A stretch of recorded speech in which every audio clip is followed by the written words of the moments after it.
Jurgen. A year ago Right. today, the club were completing the deal for Thiago Alcantara to sign. A year ago today, I was just going to say, how would you assess that first year, and how much more do you think there is to come from him? Much more, because the start was not perfect. Because we came here and it was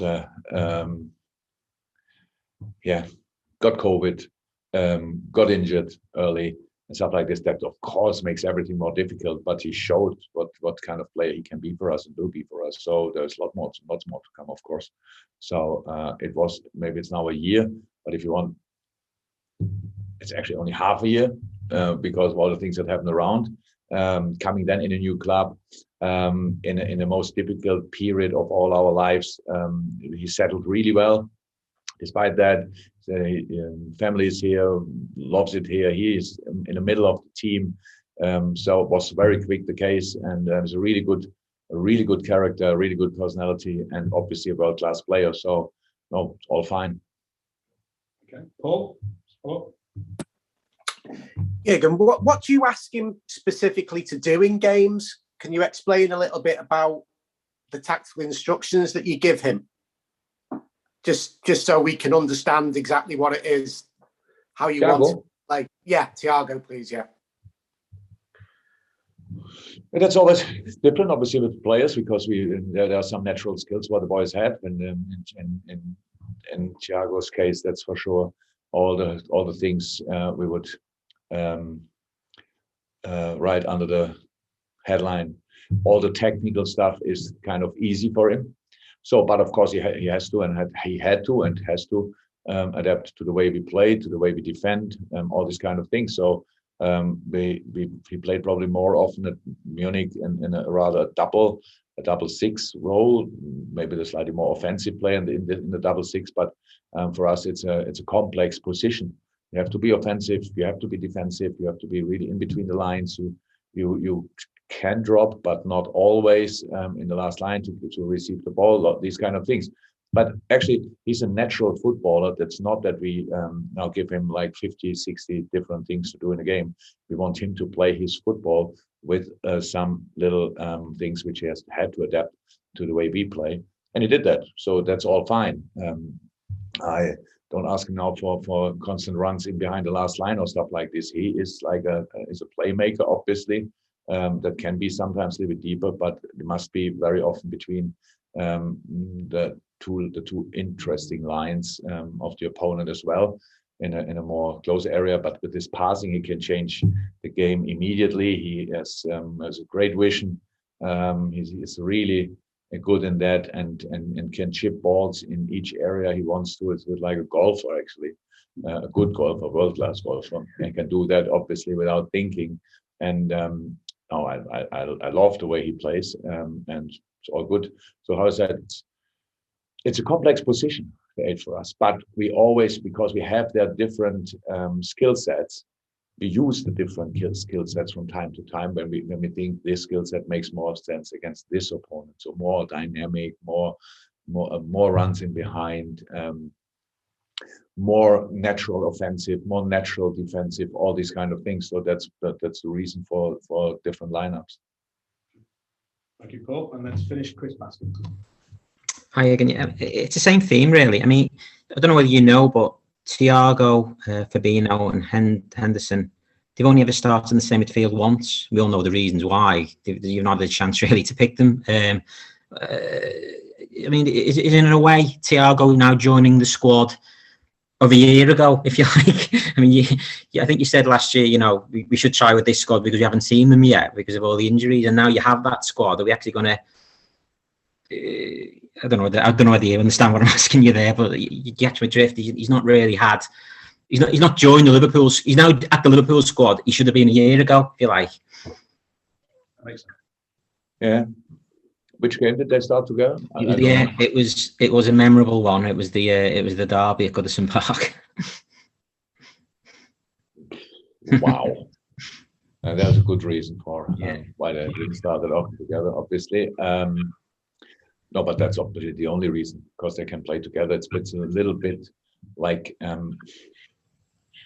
Yeah, we need, how I said, that can work really well together, and will happen probably in the future. That's no doubt about that. But how I said, we have so many different skill sets, and I don't have a first three in midfield. Why should I? The boys have to offer in training. If they offer in training, then I have to make decisions. And obviously, we try, even when we have only 3 days time between two games, we try to prepare it like to get the opponent as serious as possible. And that means, how can you make little advantages? It's not just that you push through always exactly what you want to do. Maybe there are some different opportunities in the game against the other opponent. So we have to try to use that. And that's what we do. So, but it's nothing to do with Thiago or whatever. The Premier League is too intense to talk now. Imagine we would have 4 midfielders only, and 3 of them have to play all the time, and the one is coming in from time to time. That just doesn't work. This is a very intense position with a lot of intense challenges, where we have to be as fresh as possible to be just ready to face them, and that's what we do. But yeah, Thiago.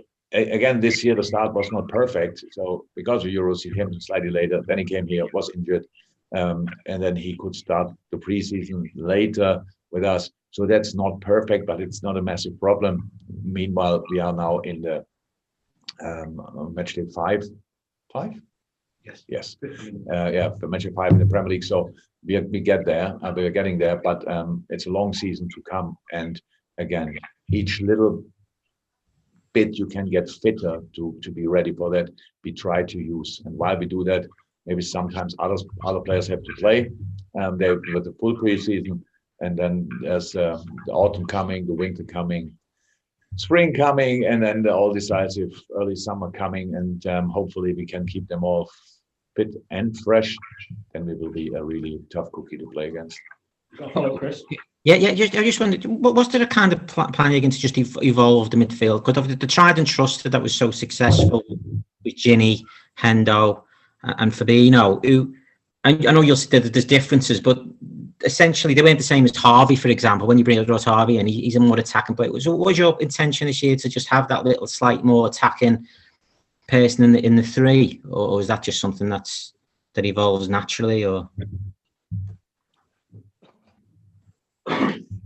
We did try to develop every year, so that's how it is, to evolve every year, so that we give one thing you saw now, a really flexible triangle on the right side again. I would say that was that flexible that in the end Mo Salah had to defend the right fullback position because Trent was in the box and Hendo was in the middle of the park or whatever. We want that, but of course we are still in the process to set that really gets settled, and we are not that exposed in a situation like that. But apart from that, it gives you always offensively a little advantage, but defensively you're slightly more open. So you have to figure out, you have to get the rhythm for that. It's exactly right, but that's for sure different to last year. We want to do that on both wings. We need flexible triangles that needs to get supported. Usually when Bobby's playing, a lot of support from him by dropping, but especially in the last game, we didn't want that. We did it differently. And so these are the things we talk about. So it's not that we only tell them who's the next opponent and play the same stuff again. We really try to improve, and we really try to develop. And for that, the door is open, very open, so for everybody to be part of that. And so far it worked out really well. And with Harvey, it was just nice to see how naturally he did that. Without a young player like him, you don't fill with 500,000 informations. You just let him play and have a look. Okay, what's natural and where can he hit? Needs a little advice or whatever. And he didn't need a lot of advice. He just played the position. It was really nice to see. That's why he played. He did all that, was there in the full preseason, had all the sessions. That's why he played. But now Hendo played the position, and Naby came in on the other side and played a super game offensively. It was really dominant and all that stuff. So it's nice to see that we can do that. And again, I said it's the engine room of a football team, is midfield, and we have only 3 proper and not 5 or whatever.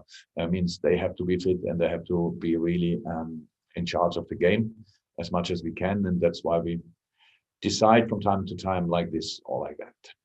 Thanks, guys. Stay safe. Speak to some of you on Saturday. Record.